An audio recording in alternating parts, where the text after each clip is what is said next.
জয় প্রকাশের আয়োজনে গত ২৬ এপ্রিল ২০২৫ একটি সুন্দর মনোমুগ্ধকর জয় প্রকাশ সাহিত্য আড্ডা অনুষ্ঠান অনুষ্ঠিত হয়। অনুষ্ঠানটি সভাপতিত্ব করেন আজিজ ইবনে স্বত্বাধিকারী জয় প্রকাশ বিয়ানীবাজার। পরিচালনা করেন হামিদা বেগম ঝুমা মৌলভীবাজার। উক্ত অনুষ্ঠানের প্রধান অতিথি হিসেবে উপস্থিত ছিলেন ওয়ালি মাহমুদ, বিশিষ্ট কবি, মুক্তিযোদ্ধা ও ডায়ামপাড়া লিটারেচার গবেষক, সম্পাদক, লোকন little magazine London.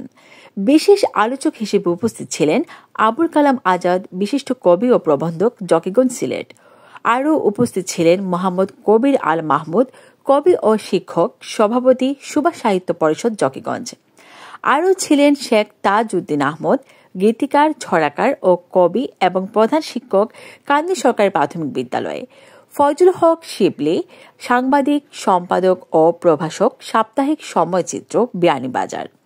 Masum Ahmed, ক্রিয়া ভাষ্যকার, সম্পাদক ও প্রভাষক, সাপ্তাহিক সম্ভাবনা ও সম্ভাবনা নিউজকম। মোহাম্মদ আখতারুজ্জামান, সাবেক সভাপতি, বৈরাগীবাজার উচ্চ বিদ্যালয় ও দাতা সদস্য, বৈরাগীবাজার আইডিয়াল কলেজ। সোহেনা আক্তার হেনা, কবি, সংগঠক, গোলাপগঞ্জ, সিলেট। এস এম মানিক, কণ্ঠশিল্পী ও প্রশিক্ষক, পল্লী বাউল লোকসঙ্গীতালয়, বৈরাগীবাজার, বিয়ানীবাজার। মোহাম্মদ আব্দুল করিম, সাংবাদিক ও কর্ণধার, এসবি টিভি এবং সদস্য, বিয়ানীবাজার প্রেস ক্লাব। সংবর্ধিত অতিথি হিসেবেও যারা উপস্থিত ছিলেন আতাউর রহমান নোমান, কবি ও গীতিকার, সাবেক শিক্ষক, রবির বাজার দারুস সুন্নাহ ফাজিল মাদ্রাসা। এম এ অমর, সাংবাদিক ও chairman, NS news TV. Azizur Rahman, সভাপতি, জাতীয় সাংবাদিক সংস্থা। বিশেষ অতিথি হিসেবে যারা উপস্থিত ছিলেন আব্দুল হাফিজ কয়েস, সংবাদকর্মী। মোহাম্মদ আনিসুর রশিদ, ব্যবসায়ী ও সমাজসেবক।